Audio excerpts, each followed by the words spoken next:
Batman the Animated Series is one of the most acclaimed animated television shows of the century. It's something that many of us hold very dear to our hearts. If you clicked on this video, then you probably agree with this sentiment. Or you're some rando who clicked on this by accident. In which case, hi, I'm Michael. I'm a YouTube dude reviewing the best episode of Batman the Animated Series. Stick around and I'll show you a good time. Not that kind of good time, but I don't know. Maybe if you subscribe, you'll find out.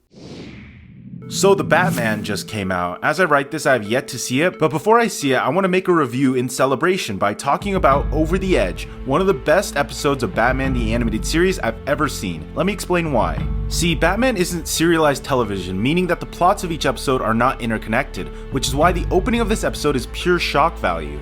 Gunshots go off, cops are everywhere, Commissioner Gordon is calling Batman Bruce Wayne, saying that he won't escape.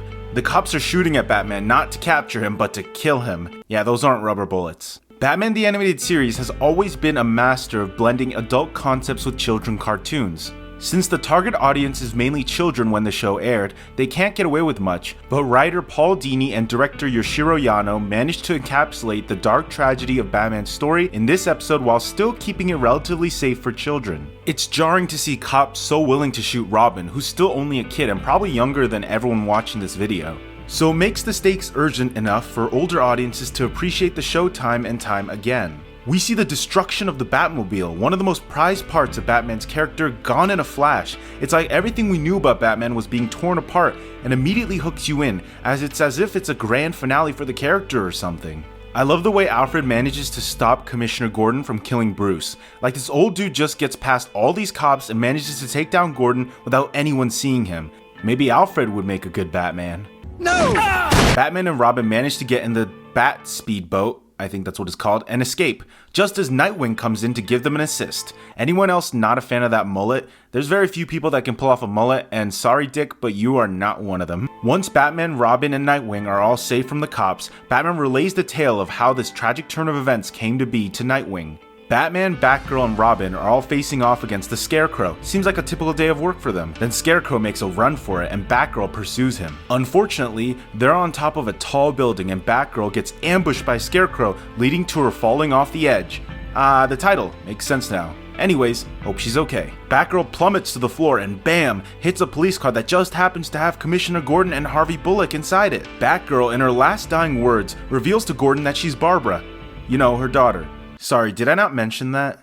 Anyways, as a fan, you're completely shocked. This is like episode 14 of the season, so it's nowhere near a season finale, yet they're already killing one of the main staples of the Batman franchise. When I first saw this episode, I admit, I was a lot older than the target demographic as a 15-year-old kid. I was revisiting the show and checking out episodes I hadn't seen, and Over the Edge was one of them. I feel like if I had watched this really young, it would have affected me more, because my 15-year-old self was more skeptical than anything else. The television writer in me told me that she had to be faking her death, or the show maybe ended after this and Batman the Animated Series was actually over. All the future episodes were maybe prequels to this one.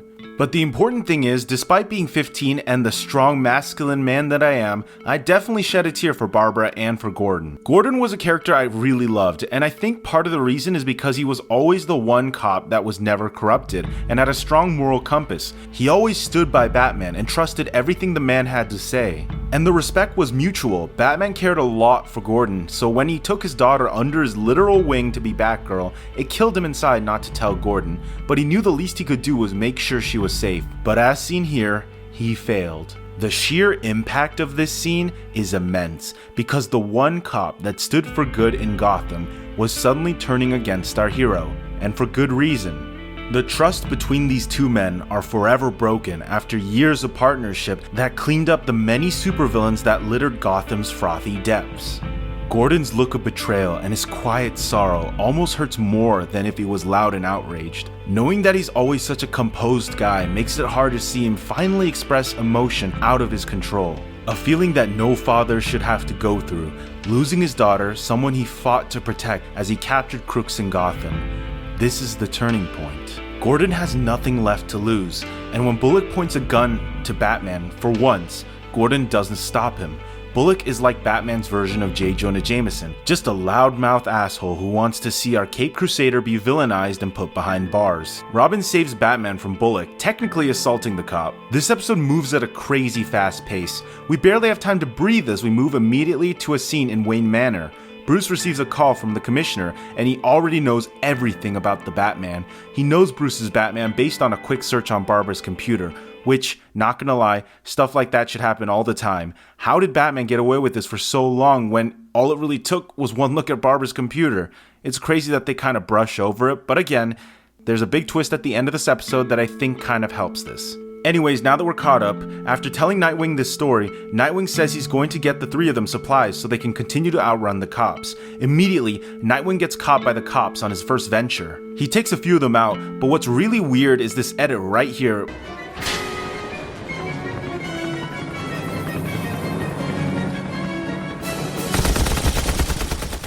Dick Grayson, also known as Nightwing, was arrested last night in a fiery shootout in Lower Gotham. What am I supposed to make of that? You guys see this too, right? Did he get mowed down by the helicopter bullets, or are we supposed to believe he survived that? He's not bulletproof, unless he got caught off screen, which I honestly think is a bit of a cop-out. Man, I'm really hard on this episode, even though I said it's my favorite. The truth is that this episode feels jam-packed with potential stories for full-length movies. I'm really impressed they shoved all this content in one episode and not had it feel too jumbled. Each scene is purposeful and every moment of this episode screams high stakes. Our Caped Crusader has never faced a threat like this before. Much like Spider-Man No Way Home, having Batman's identity revealed had completely ruined his life and the loved ones around him, and that includes Jim Gordon. That's right, even though he's the leading man hunting down the Bat, Gordon is in hot water as well. After his daughter's revealed as the Batgirl, Gordon's credibility as a detective and officer is put in question as the city wants him to answer for the years of neglect where he was responsible for Batgirl, who has been associated with many vigilante shenanigans that Batman was a part of. Gordon is desperate, no longer trying to capture Batman for good intentions, but simply for revenge. He turns to the only person he can think of that's strong enough to take him down. Batman is on the run and gets ensnared by the infamous Bane, who Gordon hired. Bane and Batman have a pretty awesome tussle before Bane ultimately beats him. Bane wants to kill the Caped Crusader, but Gordon wants him alive. I want him alive. Alive to rot away in Arkham, surrounded by the monsters he's created. Bane, being the supervillain that he is, goes against Gordon's word even though they had a deal, almost killing the poor man in the process. We had a deal. Thought about it. Didn't work for me. Gordon dangles on the ledge of the building. Ah, over the edge. The title of the episode, It Came Back. Batman tries to save him, then Bane knocks them both off the building until suddenly we wake up in a hospital bed. Barbara is okay. The whole story turns out to have been a nightmare from her perspective.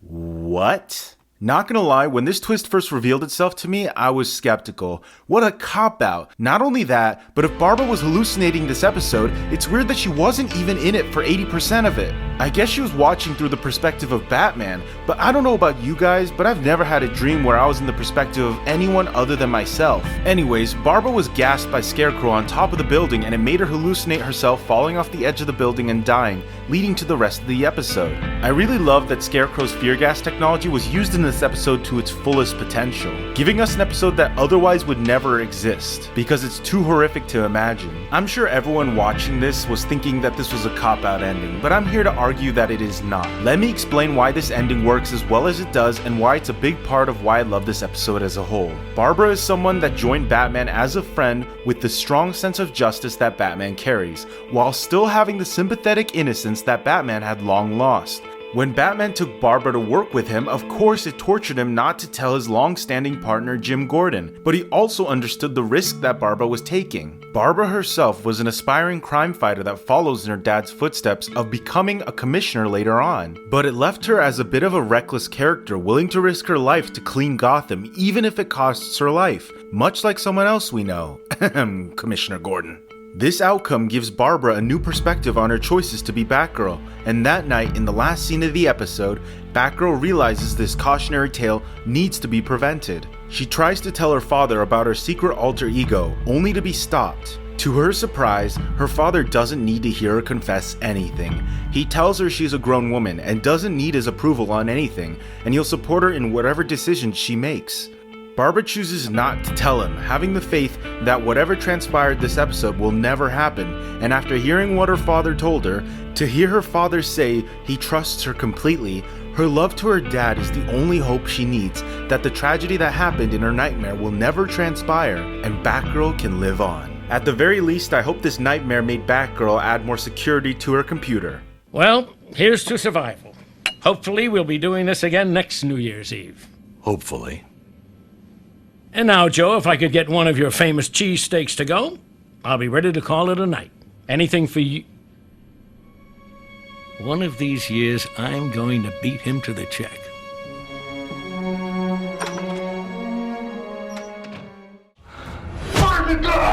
So Grant, what did you think of Batman? It was pretty neat. I'm more of a Spider-Man guy, to be honest.